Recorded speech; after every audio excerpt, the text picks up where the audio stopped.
నమస్తే, welcome to క్యూనిస్. నేను మీ మధు. మిత్రులారా, రాజస్థాన్ హైకోర్టు ఒక సంచలన తీర్పు ఇచ్చింది. అదేంటంటే యుక్త వయస్సు అంటే పెళ్లి వయసు రాకున్నా కూడా వాళ్ళు కలిసి బతుకుండొచ్చు, కలిసి జీవించవచ్చు, లివింగ్ రిలేషన్షిప్ అంటుంటాం కదా. సో ఆ రాజస్థాన్ హైకోర్టు ఏం తీర్పిచ్చింది, చట్ట ప్రకారంగా ఏముంది, ఎందుకోసం అని తీర్పిచ్చింది అనేది ఈ విషయాలన్నీ మనం డిస్కషన్ చేద్దాం. మనతో పాటు మాట్లాడడానికి భాగ్య గారు అడ్వకేట్ ఉన్నారు. మేడంని ముందుగా ఇన్వైట్ చేద్దాం. మేడం నమస్తే. నమస్తే అండి. మేడం, రాజస్థాన్ హైకోర్టు పెళ్లి వయసు రాకపోయినా కూడా కలిసి ఉండొచ్చు అని చెప్పింది. అసలు చట్టం ఏం చెప్తుంది, ఎందుకోసమని ఆ తీర్పు ఇచ్చింది? ఇప్పుడు మనం విషయానికి వస్తే ఆర్టికల్ 21 ప్రకారం రాజస్థాన్ హైకోర్టు ఒక తీర్పు ఇచ్చింది. ఏంటంటే పెళ్లి వయసు వచ్చాక అమ్మాయి అబ్బాయి కలిసి జీవించే హక్కు ఉంటుంది అని చెప్పేసి ఇచ్చింది. అది లా ప్రకారంగా కలిసి జీవించే హక్కు ఉంటుంది. అంటే పెళ్లి వయసు అంటే కనీసం వాళ్ళకి ఇప్పుడు 18 ఇయర్స్ టు 18 ఇయర్స్ అమ్మాయికి, అబ్బాయికి 21 ఇయర్స్. సో 21 ఇయర్స్ 18 ఇయర్స్ అంటే అప్పుడు వాళ్ళ ఆలోచనలు వాళ్ళకి వచ్చేస్తాయి, వాళ్ళు సొంత నిర్ణయాలు తీసుకునే అవగాహన వాళ్ళకు ఉంటుంది అనే దాని ప్రకారంగా వాళ్ళు చేసి కలిసి ఉండొచ్చు వాళ్ళు అని చెప్పేసి వాళ్ళు పెట్టుకున్న అపీల్ ప్రకారంగా అక్కడ బెంచెస్ వాళ్ళు డిస్కషన్ చేసి వాళ్ళు ఒక అంటే తీర్పు అనేది విడుదల చేశారు. సో ఇది సేమ్ అది అంటే అదే ప్రకారంగా మన భారత రాజ్యాంగం ప్రకారంగా ఒక వ్యక్తి ఆర్టికల్ 21 ప్రకారంగా జీవించే హక్కు ఉంది. అతనికి ఒక స్వేచ్ఛ అనేది ఉంటుంది, అతనికి ఒక డిగ్నిటీ అనేది ఉండాలి. ఇవన్నీ ప్రకారంగా అతనికి సొంత నిర్ణయాలు తీసుకునే హక్కు అనేది ఉంటుంది. సో అదేవిధంగా పెళ్లి అనేది కూడా ఒక బంధం, అదొక బంధం అనేది అదొక బంధం. పెళ్లిళ్ళు కూడా చేసుకోవచ్చు. పెళ్లిళ్ళు చేసుకొని కలిసి ఉండొచ్చు కదా. ఇది కలిసి ఉండి తర్వాత పెళ్లిళ్ళు చేసుకునే దానికంటే పెళ్లిళ్ళు చేసుకొని వాళ్ళకు ఒక వ్యక్తి నచ్చిండు అంటే మీరు ఇంట్లో చెప్పుకొని మాట్లాడుకొని ఫ్యామిలీస్ టుగెదర్గా ఒక దగ్గర కూర్చొని మాట్లాడుకొని మీరేంటి అనేది ఒక డెసిషన్ అనేది తీసుకొని అలా చేసుకుంటే ఒక రకంగా ఉంటుంది. కానీ చేసుకోకుండా కలిసి జీవిస్తాము అనేది అని అంటే ఇంకా ఫారెన్ కల్చర్ ఇక్కడ కల్చర్కి తేడా ఎక్కడ ఉంటాయి? ఆల్రెడీ సగం వచ్చేసింది. అగ్రిమెంట్స్ అనేది సగం వచ్చేసింది. సో ఇంకా ఇప్పుడు ఈ తీర్పు వల్ల కూడా ఇంకా చాలా కూడా అలా ముందు జరిగే అవకాశాలు కూడా ఉంటాయి. ఇంకా ఈ తీర్పు వల్ల ఇక పిల్లలంతా ఇప్పుడు 18 నిండుతాయా, ఎప్పుడు 21 నిండుతాయా అనేది దాని గురించి అనేది వాళ్ళకి ఆలోచన అనేది ఉంటది. కాకపోతే లా ప్రకారంగా మనం ఏం తప్పు పట్టాల్సిన అవసరం లేదు. లా ప్రకారంగా అది ఉంది కాబట్టి వాళ్ళు తీర్పు ఇచ్చారు. ఇటువంటి తీర్పులు యువతను మంచిదారిగా కాకుండా చెడుదారి పట్టించే అవకాశాలు కూడా ఎక్కువ ఉంటాయి కదా. కొన్ని అవకాశాలు చాలా ఉన్నాయి చెడుదారి పట్టించే అవకాశాలు. అంటే మనం ఏం చేయాలంటే ఇప్పుడు మనము ఇప్పుడు నేను ఒక ఎగ్జాంపుల్ చెప్తానండి. మనం ఒక కమ్యూనిటీలో నివసిస్తున్నాము. సో కమ్యూనిటీలో నివసిస్తుంటే అక్కడ కమ్యూనిటీలో ఎవరన్నా ఇప్పుడు ప్రెసిడెంట్ వాళ్ళు ఎంచుకునే ప్రకారంగా ఉంటారు కదా. సో వాళ్ళు ఎంచుకున్న ప్రకారంగా ఉన్నప్పుడు వాళ్ళు ఏంటి ఇప్పుడు ఎవరెవరి ఇంట్లో అంటే ఇప్పుడు వాళ్ళ ఏరియాలో వాళ్ళ పిల్లలు ఎవరు ఏం చదువుతున్నారు ఏంది అనేది కన్ఫర్మ్గా వాళ్ళకి తెలిసే ఉంటుంది. సో ఆ ప్రకారంగా వాళ్ళు ఒక వీక్లీ వన్స్ ఒక మీటింగ్ లాంటివి అట్లా ఫ్యామిలీస్ గెట్ టుగెదర్ లాగా పెట్టుకొని మీ పిల్లలు ఏం చేస్తున్నారు, మీ పిల్లలు ఏం చదువుతున్నారు, పిల్లల పైన అబ్జర్వేషన్స్ అట్లాంటివి పెట్టి సో పిల్లలు ఎక్కడ వెళ్తున్నారు వస్తున్నారు. ఇప్పుడు మా ఫాదర్ మదర్ కూడా ఇంట్లో వాళ్ళు కూడా మన పిల్లలు ఎక్కడ వెళ్తున్నారు ఏంటి అనే టైంకి వస్తున్నారా లేదా, వాళ్ళు మనకి రెస్పాన్స్ ఇస్తున్నారా లేదా, వాళ్ళు బయటికి వెళ్తే ఇప్పుడు ఏంటంటే నైట్ అవుట్స్ అని పిల్లలు తిరగడము అట్లాంటివి చేస్తున్నారు కదా. సో అట్లాంటివన్నీ మనము ఒక గెట్ టుగెదర్ లాగా పెట్టుకొని ఇట్లా ఏం జరుగుతుంది అనేది ఒక వ్యవస్థ అనేది బయటికి తీసుకొస్తుంటే దానివల్ల కూడా కొంచెం అంటే ఇట్లా చెడిపోయేది కూడా కొంచెం తగ్గిపోయే ఛాన్సెస్ ఉంటాయి కదా మనకి. అట్లాంటివి కొన్ని తీసుకురావాలని నేను అనుకుంటున్నాను. అంటే ఇప్పుడు రాజస్థాన్ హైకోర్టులో ఒక పిటిషన్ ఏంటంటే అమ్మాయి అబ్బాయి మేజర్లు కానీ అప్పుడే మేజర్లు అయినటువంటి మేజర్లు మేము ఇద్దరం కలిసి బతుకుతాం, కలిసి ఉంటాం, కానీ మా పేరెంట్స్ మా పైన దాడి చేస్తారని పేరెంట్స్ మీద కేసు పెట్టారు, మాకు రక్షణ కల్పించాలి కోర్టులు పోలీసులు అని చెప్పేసి. అంటే తల్లిదండ్రుల కంటే ఎక్కువ రక్షణ వీళ్ళిద్దరు కలిసి ఉండడంలో ఉంటుందా? లేదండి. యాక్చువల్లీ ఏంటంటే ఇప్పుడు చిన్నప్పటి నుంచే నేను 18 ఇయర్స్ వచ్చే వరకు 21 ఇయర్స్ వచ్చే వరకు కలిసి వాళ్ళ పోషణ, వాళ్ళ చదువు, వాళ్ళ బాధ్యతలు అన్నీ తీసుకున్న తల్లిదండ్రులు మీరు ఈ కలిసి ఉంటాము అన్నప్పుడు ఎందుకు లైక్ అంటే వాళ్ళు వాళ్ళు మీ పైన దాడి చేస్తున్నారు, హ్మ్. మిమ్మల్ని హింసిస్తున్నారు అనే దానికి వస్తుంది. మీకు చదివిపించినప్పుడు తల్లిదండ్రులు అనేది తల్లిదండ్రులు మిమ్మల్ని కొట్టిన అంటే వాళ్ళు మీకు మీ మంచి బాగోగులు చూసినప్పుడు వాళ్ళ అమ్మ నాన్నల మీకు కరెక్ట్ ఉన్నారు. అవును. కాకపోతే మీరు ఒక డెసిషన్ తీసుకుంటే ఆ డెసిషన్ ఈ ఈ వయసులో మీరు తీసుకున్నారు. అది మీకు కరెక్టా? రాంగా? అనేది తల్లిదండ్రులే కదా నిర్ణయించేది.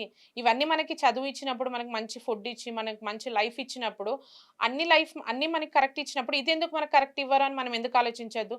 సో, వాళ్ళు కొంచెం అంటే పిల్లలు కూడా కొంచెం ఆలోచించాల్సింది ఏందంటే, సో, అమ్మా, నాన్న ఓకే. మీకు ఇష్టం ఉండొచ్చు. అబ్బాయి అంటే ఇష్టం ఉండొచ్చు. అమ్మాయి అంటే మీకు ఇష్టం ఉండొచ్చు. అదేదో మీరు ఫ్యామిలీస్‌తో కూర్చొని డిస్కషన్ చేసుకొని ఏదన్నా ఉంటే ఆ ప్రకారంగా ఎళ్తే బెటర్ అని నేననుకుంటున్నాను. ఇప్పుడు తల్లిదండ్రులకు పిల్లల పైన ఏం హక్కులు ఉండవా? ఎందుకుండయి? తల్లిదండ్రులు కని పెంచింది వాళ్ళే గాబట్టి టోటల్ రైట్స్ అనేది తల్లిదండ్రులకే ఉంటాయి. ఒక పరిధి వరకు సరే నీకు జీవించే 18 ఇయర్స్ వస్తే నాకు జీవించే హక్కు వచ్చింది అని చెప్పేసి రైట్ టు ఆహ్, ఫ్ ఫ్రీడమ్ లాగా మన ఆర్టికల్ ప్రకారంగా మనకి జీవించే హక్కు ఉంది అని జెప్పేసి అంటున్నాము. సో, ఆ జీవించే హక్కులో ఎట్ ది సేమ్ టైమ్ మనం అమ్మా, నాన్న గూడా మనల్ని చిన్నప్పటి నుంచి చూసి ఇంత ఇంత చదివించి మనకింత ఒక మనకొక వే అనేది చూయించి, ఒక దారి అనేది చూయించినప్పుడు సో, అమ్మా నాన్నలని కొంచెం ఒక నిర్ణయం అనేది వాళ్ళకి గూడా చెప్పి, మనం జేస్తుంది కరెక్టా? రాంగా? అనేది ఆ డెసిషన్ గూడా తీసుకుంటే సరిపోతది గదా! అవును. దాంట్లో అమ్మ, నాన్న తప్పేముండదు గదా! వాళ్ళు మన మంచే కోరుకుంటారు ఎవరైనా. 18, 21 వచ్చేదాకానేమో అమ్మ, నాన్న దేవుళ్ళు. దేవుళ్ళు. 20 తర్వాత రాంగానే 21, 18 రాంగానే దయ్యాలు. దయ్యాలయిపోతారప్పటికి. అంటే వాళ్ళకి నచ్చిన వాళ్ళని వాళ్ళు చేసుకొనివ్వకుంటే అప్పటికి దయ్యాలయిపోతారు. అదే వాళ్ళదే మీకు చదువు వాళ్ళు అంత కష్టపడతారు వాళ్ళు మన కోసం. అవును. అంటే మనం చెప్పలేమది. అమ్మా, నాన్న చేసే కష్టం అనేది పిల్లల కోసము. అది మనం చెప్పలేము. అది మన ఆలోచనను బట్టి ఉంటది మనకి. ఇక వయసు కూడా తీసేత్తే అయిపోతదిగా మేడం. గాయింత అయిపోతది. దానికి వయసెందుకిగ? దానికొక అడ్డు. ఇక మీ ఇష్టంరా నాయన ఎవలితోనన్నా ఉండుర్రి, ఏమన్నా అంటే చెయ్యిరి. లా ప్రకారంగా అది చేసుకోవచ్చని ఉంది. కానీ మనం గూడా కొంచెం కొన్ని పాటించాలి గదా! మనం ఉండే భారతదేశంలో ఇట్లాంటివి కొన్ని పాటించాలి మనం. ఇట్లాంటివి కొన్ని పాటిస్తేనే గదా! మనకి ఏంటి అనేది లైఫ్ అనంటే ఇప్పుడు 18 ఇయర్స్, 21 ఇయర్స్ మనకప్పుడు ఏంటి అనేది గూడా తెలీదు. ఓన్లీ రైట్ ఏంటి మనకి చేసుకోవచ్చు అనే రైట్. తర్వాత మీరు మ్యారేజ్ జేసుకోవాలి. మీకంటూ ఒక జాబ్ ఉండాలి. మీకు ప్రాపర్ జాబ్ ఉంటదా? ఉండదా? తెలీదు.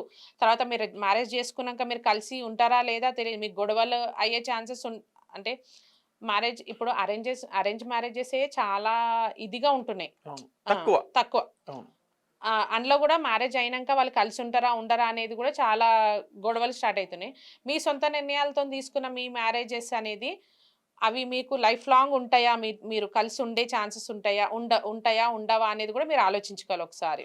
అంటే ఏంటంటే ఇదంతా తొందరపాటు టీనేజ్ ప్రభావం. టీనేజ్ ప్రభావం ఇదంతా. టీనేజ్ ప్రభావం వల్లనే అది అది అట్రాక్షన్. అది జస్ట్ అట్రాక్షన్. హ్మ్. ల ఆహ్, ఆహ్, ఆ ఏజ్‌లో మీకు కానీ అట్రాక్షన్. ఇంకొకటి మనం ఈడ అర్థం చేసుకోవాల్సిందేందంటే, వీళ్ళకి హక్కులు తెలిసిన తర్వాత, వీళ్ళు అమ్మనాన్నల పైన ఫైట్ చేస్తారు గదా! మా ఇష్టం అని జెప్పేసి అమ్మనాన్న మాట ఇనకుండా అయిపోతారు గదా! ఇప్పుడు కోర్టే మీరిష్టం ఉన్నట్టు బతుకురన్నాక, అమ్మనాన్న మాట వీళ్ళెందుకింటారు?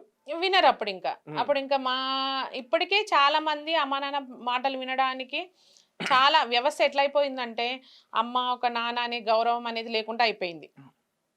ఆ! ఇంకా ఇట్లాంటి తిరుపు వచ్చింది గాబట్టి, ఇంకా మాకు వాళ్ళతో సంబంధం లేదు. మా సొంతంగా మేము నిర్ణయాలు తీసుకుంటాము అనే వేళనే ఎళ్ళిపోతున్నారు వాళ్ళింక. అంతే. హ్మ్. సో, ఇంకా దాన్ని మనము కొంచెం తగ్గిచ్చాలి అనుకుంటే, అప్పుడు మనము కొంచెం కమ్యూనిటీస్‌లోనే కొంచెం అవేర్‌నెస్ పిల్లలకు. అనేది తీసుకొని రావాలి. కొంచెం అందరు పెద్దలుంటారు గదా! వాళ్ళే కొంచెం కూర్చొని పిల్లలతోని ఏం జేస్తున్నారు? ఏంటి? అనేది మీరు డైలీ లైఫ్ ఏంది? అనేది వీక్లీ వన్స్ వాళ్ళ గురించి అడిగి, తెలుసుకొని, ఏమన్నా మీటింగ్స్ ఉంటే అట్లాంటివి పెట్టుకొని, కొంచెం చేసుకుంటే అది కొంచెం బెటర్ నాకు అని అనిపిస్తుందట్లా. చాలా మంది పెళ్ళిళ్ళు చేసుకుంటారు. పెళ్ళిళ్ళు చేసుకున్న తర్వాత కొంత డిస్టర్బెన్స్ వస్తది. హ్మ్. ఇక డిస్టర్బెన్స్‌తోని కోర్టు మెట్టెక్కుతారు. డైవర్స్ పిటిషన్ అటు వాడేత్తరు. అది సంవత్సరాల కొద్దీ నడుస్తా ఉంటది. తర్వాత ఏదైనా పెళ్లి సంబంధం వచ్చో, లేకపోతే ఇంకే వేరే సంబంధం కుదిరో, ఇంకో రెండో పెళ్లి చేసుకోవచ్చా? చేసుకుంటే ఏమైతది? డైవర్స్ గాకుండా రెండో పెళ్లి చేసుకుంటే ఏమవుతది? ఓకే. ఇది డైవర్స్ గాకుండా రెండో పెళ్లి అంటే, అది చట్ట ప్రకారం అది తప్పు. హ్మ్. ఎందుకంటే, ఫస్ట్ వైఫ్ నీకు బ్రతికి ఉంది ఫస్ట్ వైఫ్ ఉండగానే, హ్మ్. మీరు సెకండ్ మ్యారేజ్ చేసుకోవడం అది నేరం కిందనే పరిగణనకి వస్తది. హ్మ్. సో, అంటే తను అంటే ఆ మ్యారేజ్ అనేది మీకు వాలిడ్ అవ్వదు. హ్మ్. ఎందుకంటే, మీకు ఫస్ట్ వైఫ్‌తోని లైక్ ఏంటంటే ఎప్పుడన్నా అంటే ఫస్ట్ వైఫ్ ఇప్పుడు పురాణ కాలంలో ఫస్ట్ వైఫ్ ఉంటారు. సెకండ్ వైఫ్ అట్లా రాజుల కాలంలో గూడా మ్యారేజ్ సెకండ్ 2 మ్యారేజెస్ అనేవి జరిగినాయి. చాలా జూషినాం మనము. అవును. ఆ! ఆ తర్వాత 1947 తర్వాత మనకేంటంటే ఈ మనకి ఈ లా ప్రకారంగా అయితే ఫస్ట్ ఒక మ్యారేజ్ చేసుకున్నాక ఒక వైఫ్ ఉన్నాక సెకండ్ మ్యారేజ్ చేసుకోవడం అది నేరం కిందనే పరిగణనకొస్తది. సో, ఏంటంటే ఇప్పుడు వైఫ్ హెల్త్ ఇష్యూస్ వల్ల కారణంగా లేదా పిల్లలు పుట్టే కారణం అంటే పుట్టలేకపోవడం. పుట్టలేకపోవడం వల్ల సో, ఇంకేమైనా ప్రాబ్లమ్స్ ఉంటే తను ఫస్ట్ వైఫ్ అంగీకారంతో నువ్వు సెకండ్ మ్యారేజ్ చేసుకోవచ్చప్పుడు. అంటే అంగీకారం అంటే ఎట్లా ఉండాలి అది? అంటే నేను పిల్లలు అంటే ఇప్పుడు లైక్ నా హెల్త్ సహకరించట్లేదు. నేను హ్మ్. పిల్లలు పుట్టడానికి పనికిరాను అని తను హ్మ్. ఒప్పందంతోని హ్మ్. నువ్వు సెకండ్ మ్యారేజ్ చేసుకోవచ్చు. అంటే ఓకే. తను ఒప్పుకోలేదనుకోండి అప్పుడు మీరు చేసుకోవడానికి వీల్లేదు. అంటే ఒకవేళ భార్య అగ్రీ అయితే సెకండ్ పెళ్లి చేసుకోవచ్చు. అది ఏ ప్రకారంగా ఆ! వైఫ్‌కి ఇప్పుడు మ్యారేజ్ అవుతదండి. ఒక 10 ఇయర్స్ అవుతుంది. అవును. సో, పిల్లలు పుట్టలేదు. సో, తనకి ప్రాబ్లమ్ ఉంది. సో, డాక్టర్స్ కూడా తనకింకా పిల్లలు అయ్యే ఛాన్సెస్ లేరు ఆ! అని చెప్పడం వల్ల సో, అప్పుడు ఆ డెసిషన్ తీసుకోవచ్చు మీరు. ఓకే. సో, సెకండ్ మ్యారేజ్ తను ఒప్పుకుంటేనే అది గూడా. ఓకే. తను ఒప్పుకుంటేనే మీరు చేసుకోవచ్చు. తను ఒప్పుకోకుండా మాత్రం మీరు చేసుకోవడానికి లేదు. And at the same time మీకు ఒకవేళ డైవర్స్ గిట్లా అప్లై చేసిండ్రనుకోండి. హ్మ్. డైవర్స్ పిటిషన్ ఏదైనా పెండింగ్ ఉంది కోర్ట్‌లో మాకు. ఇంకా డైవర్స్ రావడానికి లేట్ అవుతుంది అన్నా గూడా మీరు సెకండ్ మ్యారేజ్ చేసుకోవడానికి రైట్స్ లేవు. ఓకే. ఎందుకంటే మరెట్లా చేసుకున్నారంటే ఏండ్లకేండ్లు కోర్ట్‌ల చుట్టూ తిరుక్కుంటూనే సో, ఉండాలంటారా? అప్పుడు మీరు సెటిల్‌మెంట్ లేదా ఏదన్నా గ్రూప్‌గా మీ చుట్టాలు, వాళ్ళ హ్మ్. చుట్టాలు ఒక ఒప్పందానికొచ్చి, సో, మీ లైఫ్ ఇదవుతుంది, తన లైఫ్ ఇదవుతుంది. మీ లైఫ్ మీరు చూసుకోవాలి అనుకుంటే, అప్పుడొకటి ఒక కాంప్రమైజ్ అనేది ఒకటి తీసుకొచ్చుకొని, అక్కడ కాంప్రమైజ్ చేసుకొని, ఎవరి లైఫ్ వాళ్ళు తీసుకొని, ఒక జడ్జిమెంట్ కాపీ అనేది ఇస్తది మీకు కోర్టు. ఆ ఓకే. జడ్జిమెంట్ కాపీ అనేది మీకు జడ్జిమెంట్ ఇచ్చినాక ఒక 30 డేస్ తర్వాత అది వాలిడ్ అవుతది మీకు. 1 మంత్ తర్వాత ఆ జడ్జిమెంట్ మీకు వాలిడ్ అవుతదనమాట. ఏంటంటే మీరు సెకండ్ మ్యారేజ్ జేసుకోవడానికి అర్హులే అని. ఓకే. సో, అప్పటి వరకు అయితే మీరు ఫస్ట్ వైఫ్ ఉన్నాంక మీరు చేసుకోవడానికి అసలు రైట్స్ ఛాన్స్ లేవు. అనేది లేదంటారు. లేదు. ఒకవేళ మ్యూచువల్‌కెళ్తే ఎన్ని రోజులలో డివోర్స్ వస్తది మేడం? మ్యూచువల్‌కొస్తే 6 మంత్స్. హ్మ్. కాకపోతే ఇప్పుడు మనకి తొందర లైక్ ఉంది అనుకోండి. హ్మ్. మనము 1 మంత్ పీరియడ్ అయిపోయిందనుకోండి. 1 మంత్ పీరియడ్ అనుకుంటే మనము జడ్జెస్‌ని అడిగి వాళ్ళని రిక్వెస్ట్ చేసేసుకొని మనము అది చేసేసుకోవచ్చు. ఎన్ని రోజులలో? అడ్వాన్స్‌మెంట్ పిటిషన్ అని ఒకటుంటదండి మనకి. ఎన్ని ఎన్ని ఎన్ని నెలలలో? అది 1, 2 మంత్స్ లోపే 2 వచ్చేస్తుంది మంత్స్‌లో మీకు. డైవోర్స్ తీసుకోవచ్చా? తీసుకోవచ్చు. ఇద్దరి వచ్చేస్తుంది. అంగీకారం ఉంటే. ఇద్దరి అంగీకారం ఉంటది. ఇద్దరి ఓకే. అంగీకారంతోనే మనం చేసుకోవడానికి ఉంటది. అది 6 మంత్స్ టైమ్ ఉంటది మన హ్మ్. పీరియడ్. హ్మ్. సో, మనకంత టైం లేదు అని మనం అనుకుంటే. అనుకుంటే అడ్వాన్స్‌మెంట్ యేసుకొని దానికి మరి మనము కౌన్సెలింగ్ జరగదా అప్పుడు? ఈ 2 మంత్స్‌లో? ఈ 2 మంత్స్‌లో అంటే మ్యూచువల్ మనం ఎందుకంటే ఆల్రెడీ కౌన్సెలింగ్‌కెళ్ళిన తర్వాతనే మనం మ్యూచువల్. మ్యూచువల్‌కొస్తుంటాం. ఓకే. ఓకే. ఓకే. హ్మ్. ఓకే. మనం ఇప్పుడు కలిసి ఉందాము అని అనుకున్నప్పుడు మనము కౌన్సెలింగ్‌కెళ్తాము. ఇది మనకు అన్ని కౌన్సెలింగ్‌లు అయ్యాకే మ్యూచువల్ డైవర్స్ తీసుకుంటాము అని నిర్ణయించుకున్నాకనే వస్తాం గదా మనము. అవును. సో, అప్పుడు మ్యూచువల్ డైవర్స్ అనేది ఒక 2 మంత్స్‌లో ఇప్పుడు అబ్బాయి డైవోర్స్ కావాలంటున్నాడు. అమ్మాయి ఇవ్వడానికి ఇష్టంగా లేదు. హ్మ్. ఇది ఎన్ని సంవత్సరాల వరకు పెండింగ్ ఉంటది ఈ కేసు? ఇది ఎన్ని సంవత్సరాలంటే అమ్మాయి నేను రెస్టిట్యూషన్ ఆఫ్ కాంజుగల్ రైట్స్ అంటే నేను నా భర్తతోని జీవిస్తాను. నా భర్త నాకు కావాలి అనేది ఒకటుంటుంది. హ్మ్. సో, దాని ప్రకారంగా తను ఒకటి కేస్ ఫైల్ చేసిందనుకోండి. హ్మ్. సో, దానికి ఆ ప్రకారంగా ఆర్‌టిఆర్. ఆర్‌టిఆర్ హ్మ్. అనే ప్రకారంగా తను తన హస్బెండ్‌తోని జీవించడానికి తనకి ఎలాంటి అంగీకారం లేదు. హ్మ్. నేను నా భర్తను వదులుకోను. నేను నా భర్తతోనే కలిసుంటాను అని హ్మ్. అనుకుంటే తను ఫైట్ చేయొచ్చు. తన ఎన్ని ఆహ్, ఇయర్స్ వరకుంటది? ఎన్ని ఇయర్స్ లైక్ 2 ఇయర్స్ అవ్వచ్చు, 3 ఇయర్స్ అవ్వచ్చు. కానీ తనకి ఎలాంటి అంటే తన ఫేవర్‌గానే వచ్చేస్తుంటది. హ్మ్. అట్లాంటివి. ఎందుకంటే ఇప్పుడు కోర్ట్‌లో గూడా పెండింగ్ కేసెస్ చాలా ఉన్నాయి డైవర్స్. ఆ! సో, అవి అంటే వాళ్ళేంటంటే కోర్ట్ గూడా వైఫ్ అండ్ హస్బాండ్ కలుపుదామని చూస్తుంది తప్ప విడగొట్టాలని ఎక్కడ చూడట్లేదు. ఓకే. ఎందుకంటే పిల్లలుంటున్నారు. వాళ్ళ లైఫ్స్ ఇదవుతున్నాయి హ్మ్. అని జెప్పేసి. హ్మ్. సో, తను ఒకవేళ నాకు నా భర్త కావాలి అని గట్టిగా ప్రయత్నించిందనుకోండి. హ్మ్. ఖచ్చితంగా ఫలితం అనేది అంటే కోర్ట్ దక్కుతది. ఇద్దరిని బలవంతంగా కాపురం చేయించలేదు కదా! బలవంతంగా అంటే ఇప్పుడు ఆ టైంలో అతను కౌన్సెలింగ్స్ వల్ల అతను గూడా మారే ఛాన్సెస్ ఉంటాయి గదా! ఓకే. మారే ఛాన్సెస్ ఉంటాయి గదా! హ్మ్. కోర్ట్ కౌన్సెలింగ్ వల్ల తను గూడా మారే ఛాన్సెస్ ఏమన్నా ఉంటాయి గదా! ఓకే. తనకు కూడా తన వైఫ్ అనేది, తన పిల్లల మీద అనేది ప్రేమ అందుకని ఆ అనేది టైం. ఆ టైమ్ పీరియడ్. తన ఓకే. పిల్లల మీద ప్రేమ అనేది ఎకనన్నా ఆ! ఏముండనన్నా నుంచి బయటికి రావచ్చు. బయటకొచ్చేస్తుంటది గదా! అవును. అవును. సో, దాని ప్రకారంగా. ఓకే. ఓకే. ఇప్పుడు ఒకవేళ హస్బెండ్ డైవర్స్ కావాలంటున్నాడు, అమ్మాయి ఇవ్వని అంటున్నది. సేమ్ ప్రాసెస్ ఉంటుంది దీనికి కూడా? అదే అండి. అంటే అమ్మాయి అమ్మాయికి ఇవ్వను కొన్ని ఎక్కువ రైట్స్ ఉంటాయి కదా. అదే ఇవ్వను అంటుంది కదా! నా భర్త నాకు కావాలి అనే తను ఫైట్ చేస్తుంది కదా అక్కడ. ఇప్పుడు అమ్మాయి డైవర్స్ కావాలంటుంది, అబ్బాయి ఇవ్వని అంటున్నాడు. అమ్మాయి డైవర్స్ కావాలి అంటుంది. ఉమ్, అబ్బాయి ఇవ్వను అంటున్నాడు. ఉమ్. సో అతను కూడా సేమ్ ప్రాసెస్‌లో ఫైల్ చేసుకోవచ్చు. ఓకే. రైట్ టు అది అది ఫైల్ అంటే చేసుకో అమ్మాయికి కొన్ని గ్రౌండ్స్ ఉంటాయి కదా, నేను హరాస్మెంట్ గురవుతున్నాను, నేను ఇట్లా ఇబ్బంది హరాస్మెంట్ అంటే పడుతున్నా, దాన్ని ఇవన్నీ కొంచెం ఇబ్బంది పడుతున్నా అని చెప్పేసి కోర్టుకు అప్పీల్ చేస్తే డైవర్స్ అబ్బాయి ప్రమేయం లేకుండా ఇవ్వలేదా? అబ్బాయి అట్లంటే ఇప్పుడు అమ్మాయికి హరాస్మెంట్ అనేది ప్రూవ్ చేయాలి మనం. అదే. అతను ఎవిడెన్స్ అనేది అతను ఎలా హరాస్మెంట్ చేస్తున్నాడు అమ్మాయిని, ఉమ్, ఏ ప్రకారంగా, ఉమ్. లైక్ మానసికంగా ఎవిడెన్స్ తో సహా. ఎవిడెన్స్‌తో సహా తను ప్రూవ్ చేయగలిగింది అనుకోండి. ఉమ్, అప్పుడు తనకు ఖచ్చితంగా రిలీఫ్ అనేది దొరుకుతుంది. ఓకే. ఎందుకంటే తను అంత హరాస్ చేసినప్పుడు అతనితో ఉండాల్సిన ఇది ఉండదు గదా! అవును. వైఫ్ అంటే ఇప్పుడు మ్యారేజ్ అంటే ఒక లైఫ్ అనేది లైఫ్ లాంగ్ తను మన అమ్మానాన్నలని వదిలేసి తన భర్త దగ్గరికొచ్చి తన లైఫ్ మొత్తం తనతోనే ఉండాలి అనుకున్నా. అట్లాంటప్పుడు నువ్వు హరాస్మెంట్ చేస్తుంటే తను ఎక్కడ ఉండగలుగుతది? అవును.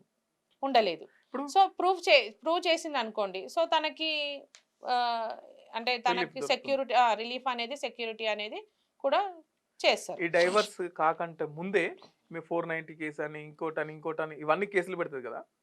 ఈ డైవర్స్ తో పాటు ఈ కేసులన్నీ తీసేయాలా? తీసేయాలి గదా! ఎందుకు? ఇ ఇప్పుడు 498 అనేది తనని హరాస్మెంట్ ఆ, చేయడం వల్ల హరాస్మెంట్ చేయడం అంటే 498 ఏంటి? డౌరీ ప్రొహిబిషన్ యాక్ట్ అనేది ఉమ్, ఒకటుంటుందన్నమాట. ఉమ్, డౌరీ ప్రొహిబిషన్ యాక్ట్ అంటే ఏంటి? లైక్ తనని ఇ- గృహహింస ఉమ్, ఇంకా అదనపు కట్నం కోసం. ఓకే. ఆ! అదనపు కట్నం కోసము తనని టార్చర్ చేయడం అట్లాంటివి ఉన్నాయన్నమాట. ఉమ్, సో, అది కేస్ ఫైల్ చేసిందనుకోండి. సో, ఇప్పుడు మీరు కాంప్రమైజ్ అవ్వాలి. నేను నా భర్తతోని కలిసి ఉంటున్నాను అనుకున్నారనుకోండి. సో, అక్కడ కాంప్రమైజ్ అవ్వాలి. Okay. At the same time ఇది కూడా కాంప్రమైజ్ అవ్వాలి. ఉమ్, ఉమ్, 2 కేసెస్. ఉమ్. ఆ! అంటే సో, అక్కడ 90 డేస్ పీరియడ్ అనేది మనకిస్తారు. నేనేమంటున్నా అంటే, హ్మ్. ఇప్పుడు మా వైఫ్ ఉన్నది, హ్మ్. నేను ఇబ్బంది పెట్టిన, ఆమెను కొట్టిన, బాగా కొట్టిన, హ్మ్. తర్వాత డైవర్స్ కావాలన్నది, హ్మ్. ఆ కేసులు తీసి ఇప్పుడు నాకు పనిష్ ఎక్కడ జరుగుతుంది? డైవర్స్ ఇచ్చిన తర్వాత కేసులు తీసేసిన తర్వాత నేను కొట్టినందుకు నాకు పనిష్ జరగట్లేదు కదా కేసులు తీసేస్తే. నువ్వు కలిసి మళ్ళీ నువ్వు మారినా తనకి ఒక హామీ అనేది ఇస్తున్నావు గదా! డైవర్స్ అయిపోతుంది అనుకో, డైవర్స్ ఇద్దరం అయిపోతది. డైవర్స్ తీసుకుంటాం, ఓకే. నేను కొట్టిన, హ్మ్. డైవర్స్ అయిపోయినాయి, హ్మ్. నేను కొట్టినందుకు నాకు పనిష్మెంట్ ఏంటి అంటున్నా. పనిష్మెంట్ అంటే నువ్వు తను కంటెస్ట్ చేస్తే నీకు పనిష్మెంట్ అనేది దాంట్లో ఆమె ఎవిడెన్స్‌తోని ప్రూవ్ చేస్తే నీకప్పుడు పనిష్మెంట్ అనేదొస్తది. ఆల్రెడీ డైవర్స్ తీసుకుంటున్నప్పుడు ఈ కేసులను తీసేయాలి కదా. ఇంకా ఎక్కడ నీకింక డైవోర్స్ రాలేదు గదా ఇక్కడ. డైవర్స్ ఒకవేళ వచ్చినాయి అనుకో, ఆ! అయినా కూడా ఆ కేసుని అట్నే రన్ చేయలేమా? ఆ కేస్‌ని తన ఇష్టం ఉంటదనమాట అప్పుడు. ఆ, నువ్వు డైవర్స్ తన ఇష్టం అంటే, లేదు నేను ఆ కేస్ అలానే రన్ చేసి అతనికి అంటే నన్ను ఇంత టార్చర్ పెట్టిండు, ఇంత హింస చేషిండు. సో, తను గూడా అనుభవించాలి అని ఆ ఉద్దేశ్యంతో తనుంటే తను కంటిన్యూ చేయొచ్చు. కేసు 498 కేసుని కంటిన్యూ చేయొచ్చు. కంటిన్యూ చేయొచ్చు. ఓకే. ఇక డైవోర్స్ వచ్చినా గూడా. ఆ, అది మాత్రం కంటిన్యూ ఉంటది. ఓకే. ఒకవేళ లేదు మ్యూచువల్ కన్సర్న్ మీద మేము మ్యూచువల్‌గా డైవోర్స్ తీసుకున్నాము అనుకోండి. డైవోర్స్ తీసుకున్నాము అనుకున్నప్పుడు, అప్పుడు అదేదైనా కన్సర్న్ ఉంటే తను సరే ఓకే. మేము మ్యూచువల్‌గానే విడిపోదాం అనుకుంటున్నాం. ఇక తన దారి తనది, నా దారి నాది. ఇంకా ఎవరి దారి అనుకున్నప్పుడు వాళ్ళది. కాంప్రమైజ్ ఇద్దరు. కాంప్రమైజ్ కిందకొస్తది. ఒక 90 డేస్ పీరియడ్ అనేది ఉంటది మీకు. ఓకే. 90 డేస్ పీరియడ్ వరకు ఆ 498 అనేది అలానే ఉంచి తర్వాత క్లోజ్ చేసేస్తారు. ముందైతే డైవోర్స్ అనేది వచ్చేస్తది మీకు. ఓకే మేడం, ఏదైనా ఒక ఫేక్ వార్త, అది ఫేక్ వార్త అని నాకు తెలియదు, సో నిజమే, దీని ద్వారా ఇంకొంతమంది లబ్ధి పొందుతారేమో అని చెప్పేసి నేను దాన్ని షేర్ చేస్తా, కానీ తీరా చూసేసరికి అది ఒక ఫేక్ న్యూస్. హ్మ్. ఫేక్ న్యూస్ను ఫేక్ న్యూస్ అయితే ఎవరు క్రియేట్ చేసిరో వాళ్ళని అరెస్ట్ చేస్తారు, కానీ షేర్ చేసినందుకు నాకు అట్లా ఏమన్నా లీగల్గా నా పైన ఏమైనా యాక్షన్ తీసుకోవచ్చా? తీసుకోవచ్చు. మీ పైన గూడా యాక్షన్ తీసుకోవచ్చు. సెక్షన్ 69 ప్రకారం అయితే మీది ఏదైతే మీరు ఫేక్ న్యూస్ ప్రమోట్ చేసినారో, ఉమ్, అది మీరు దాని అది బ్లాక్ చేయడానికి ఉంటది. ఉమ్, సెక్షన్ 353 ప్రకారంగా మీ పైన ఎఫ్ఐఆర్ అయ్యి, మీ ఉమ్. పైన కేస్ చేయడానికి ఈ ఫేక్ ప్రమోషన్స్, ఈ ఫేక్ న్యూస్ మీరు అంటే ఫార్వర్డ్ చేసిర్రు. అంటే యువత అంటే లైక్ పబ్లిక్‌లో ఇలాంటివి చర్యలు తీసుకున్నందుకు ఉమ్. మీ మీ మీ పైన ఇట్లా సెక్షన్ 353 కింద పనిష్మెంట్ అనేది 3 ఇయర్స్ అంటే ఉంటది దానికి. నాకు తెలియదు కదా అది ఫేక్ న్యూస్ అని నాకు తెలియదు, దాన్ని హ్మ్. ఎవరో సృష్టించిరు, హ్మ్. కానీ నేను నిజమే అనుకుని షేర్ చేసిన. నిజమే అంటే అది ఇప్పుడు లైక్ ఒక ఎగ్జాంపుల్ చెప్తా మీకు. మోడీ మొన్న లాస్ట్ దాంట్లో ఒక ఆధార్ కార్డ్ చూపిస్తే మీకు 1 తుల గోల్డ్ ఆ! ప్రమోషన్ చేస్తాము అవును. అని చెప్పేసి అదొక వైరల్ అయిపోయింది. హ్మ్. సో చాలామంది అదే నిజమే అనుకోని చాలామంది ఆధార్ కార్డులు తీసుకొని ఉరుకులు పరుగులు అవి ఇవి చేసిర్రు. ఓకే. అది ఫేక్ ప్రమోషన్. సో ఆ ఫేక్ ప్రమోషన్ అనేది ఇప్పుడు మీకు అది అది మనకు కొంచెమన్నా నాలెడ్జ్ అనేది ఉంటది. అవును. మోడీ అంత ఈజీగా ఒక ఆధార్ కార్డ్ చూపిసి అంత ఒక తులం బంగారం ఇస్తాము అని చెప్పేసనంటే అది మనకు ఆలోచన అనేది ఉంటది గదా! మనకు తెలిసే ఉంటది. అరే! ఇది ఫేకే ఉంటది అని. అది మనకు తెలిసి గూడా మనం ఫార్వర్డ్ చేసినట్టే అయిపోతది గదా! అది తెలీదని ఎక్కడ అనుకోము. అవును. తెలిసే ఉంటది మనకి. ఏదో కొంచెం అయితే మనకు తెలిసైతే ఉంటది. అవును. ఇట్లాంటివైతే ఇవి ఫేక్ అని జెప్పేసి. సో, అట్లాంటివన్నీ తెలిసి గూడా మనం ప్రమోట్ చేస్తాం గాబట్టి అది మనకి కొంచెం మనకు అవగాహన అనేది ఉంటది. ఇప్పుడున్న సిట్యుయేషన్స్‌లల్లా ప్రతీదీ మనము అంటే అంత ఈజీగా తీసుకోవద్దు. అవును. ఇప్పుడు ఒకటి వార్త వైరల్ అవుతుంది అంటే అది ఏంటి అనేది ఆలోచన ఒస్తది ఎవరికన్నా. అవును. హ్మ్. సో, తెలిసే ఫార్వర్డ్ చేస్తారు. తెలియకుండా ఎవరు చెయ్యరు. సో, జాగ్రత్త. ఎవరైనా జాగ్రత్త. మీకు తెలియకపోయినా గూడా దాని జోలికెళ్ళకండి. ఎళ్ళకండి. అంతే. కానీ అది నిజమా? ఒకవేళ నిజము ఇది అనుకుంటే టీవీలలో, న్యూస్‌లో వస్తది, పేపర్‌లో వస్తది. అది నిజం అనుకున్నప్పుడు అప్పుడు షేర్ చేయండి. లేదనుకో అసలోని పట్టుకుంటారు, మిమ్మల్ని గూడా పట్టుకుంటారు. కాబట్టి జాగ్రత్తగా ఉండండి. ఓకే. Thank you madam. మీ విలువైన థాంక్ యూ. సమయాన్ని మా కోసం కేటాయించినందుకు చాలా థాంక్ యూ. కృతజ్ఞతలు. థాంక్ యూ అండి.